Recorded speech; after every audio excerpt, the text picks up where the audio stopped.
Hey, ini aku Hallie. Kembali lagi. Jadi, di bagian akhir ceritaku, ketua klubku, Bu Anderson membuat audisi untuk peran utamaku.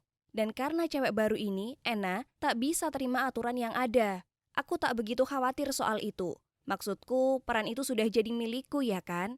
Hanya saja saat aku muncul untuk audisi, Bu Anderson tiba-tiba marah padaku, kemudian memberikan peranku kepada Anna. Aku tak paham bagaimana bisa Bu Anderson memberikan peranku begitu saja. Aku bahkan belum dapat kesempatan bernyanyi. Aku berdiri di sana kebingungan saat salah satu dari para pemula menghampiriku dan berkata, "Kenapa kamu telat sekali? Bu Anderson marah padamu. Dia sudah menunggumu lebih dari 1 jam." Kuperiksa jam. Tidak, aku tak telat. Aku selalu datang audisi lebih awal. Selalu.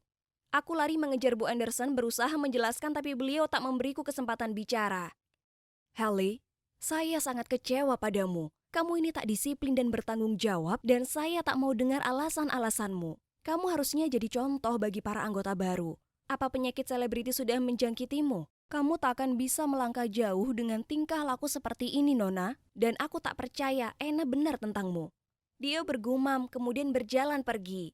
Aku sangat tercengang, jadi aku tetap berdiri di sana seperti patung. Akan sangat berguna kalau aku tahu apa yang terjadi. Audisinya berlangsung jam 10 lewat 30 menit. Aku yakin itu. Kemudian Kurt lewat. Aku berharap dia akan menjelaskan padaku apa yang terjadi, tapi sebaliknya dia hanya berkata, "Itu yang kamu dapat karena bergaul dengan cowok bukannya fokus pada karirmu. Anna layak mendapatkan peran itu dibandingkan kamu." Hatiku remuk. Bisa-bisanya sahabatku mengatakan hal buruk seperti itu. Dan bahkan tak memberi waktu untuk mendengarkan aku. Merasa kecewa, aku terduduk di bangku terdekat.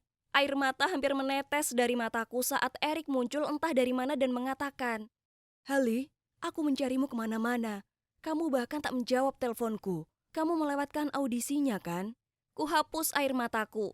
"Ya, aku tak mengerti. Audisi hari ini dijadwalkan ulang atau bagaimana? Tak ada satupun yang memberitahuku. Oh, dan HP-ku pasti tertinggal di loker kemarin." Aku memeriksa GPS-nya. Masih ada di sekolah.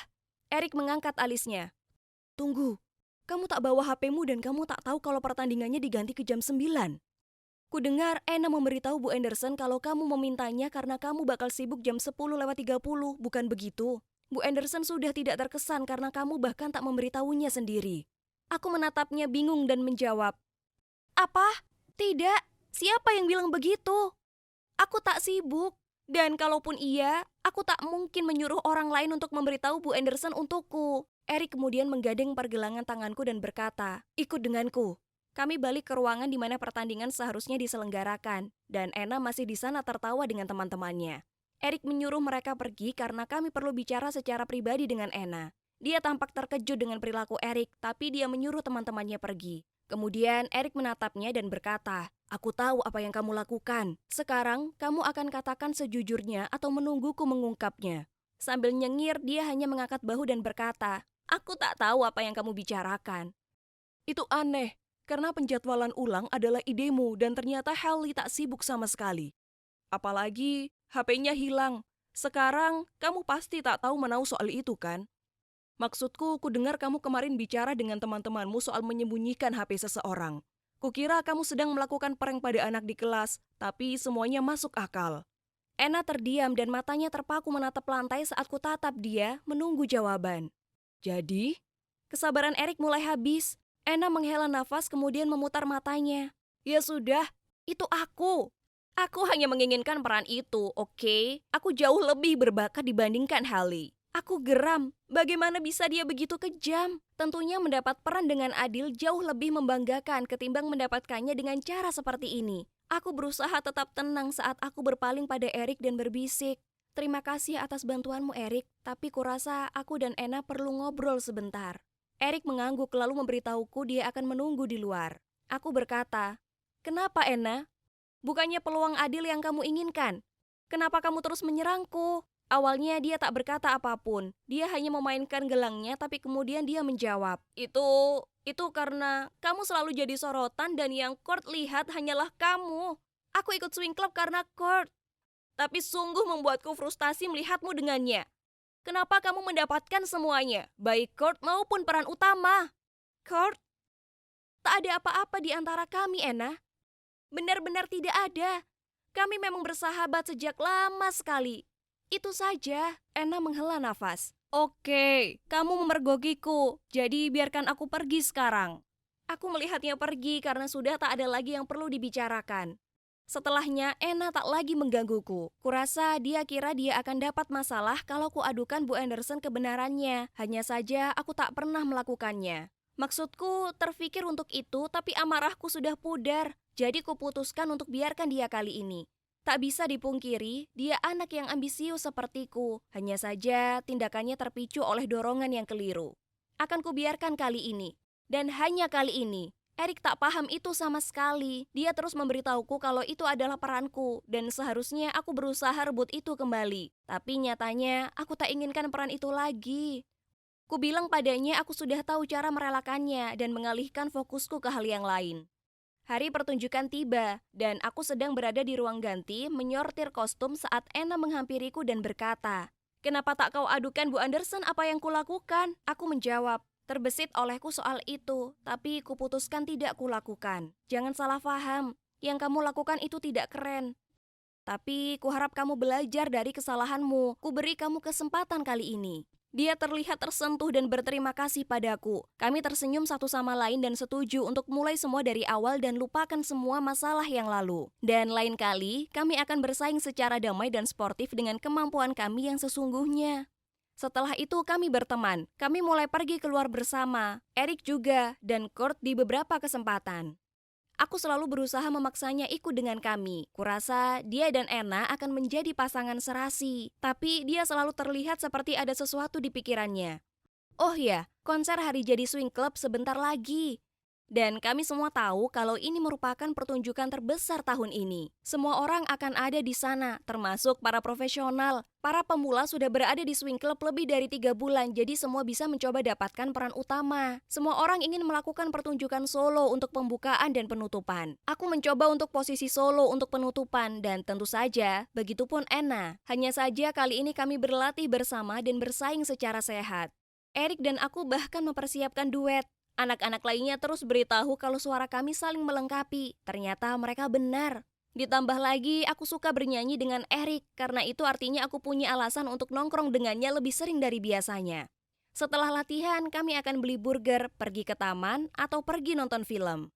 Berada bersamanya membuatku banyak tersenyum sampai wajahku ngilu. Tapi aku tak tahu, kami cuma teman ya kan?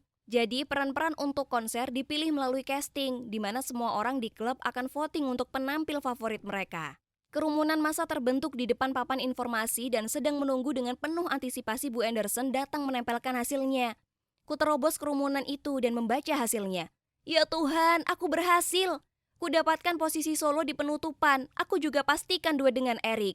Erik juga memenangkan posisi solo pembuka, yang membuatku sangat senang karena dia sungguh pantas mendapatkannya. Ena agak kecewa tentu saja, tapi dia tampak benar-benar bahagia untukku karena dia masih dapatkan posisi duet yang tergabung dalam penampilan grup lainnya.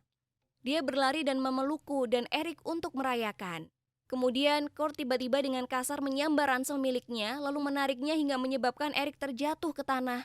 Lalu dia hanya melewatinya dan bergegas pergi. Ada apa dengannya? Itu sangat tak baik. Ku kejar dia dan meminta penjelasan apa sih masalahnya. Kurt, kamu ada masalah apa? Aku tahu kamu sedih sekali karena tak mendapat tempat. Aku turut prihatin. Tapi paling tidak jangan kasar. Terutama di depan seluruh klub. Dia berbalik berteriak padaku. Yah, memangnya kenapa? Mudah buatmu mengatakan itu. Kamu dapatkan yang kamu inginkan kan? Bukan itu maksudku, tapi ayolah, ini persaingan yang adil. Semua orang melakukan voting. Kamu tak bisa salahkan. Yah, benar. Sekarang coba pikir, aku bertaruh. Pasti kamu voting untuk pangeranmu si Erik, bukan aku. Tak mungkin aku bisa bersaing melawannya kan, Hallie? Aku hanya menggelengkan kepala dan berlalu pergi. Ini sungguh tak masuk akal.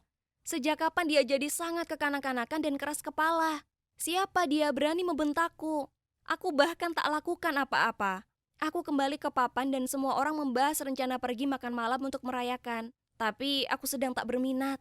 Jadi ku buat alasan dan pergi duluan. Erik pasti mengetahuinya dan menawarkan untuk mengantar aku pulang. Di dalam mobil, kukatakan padanya aku minta maaf atas perilaku Kurt sebelumnya. Erik tak permasalahkan itu, lalu menghiburku, berusaha menenangkan aku dan membicarakan hal lain agar aku bisa melupakannya.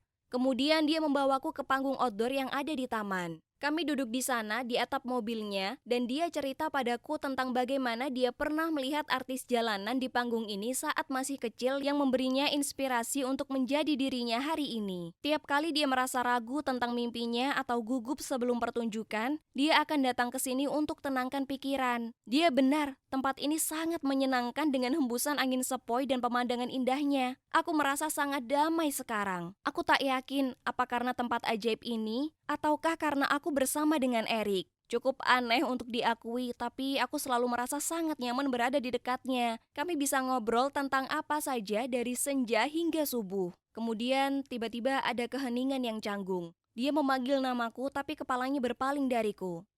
Haley?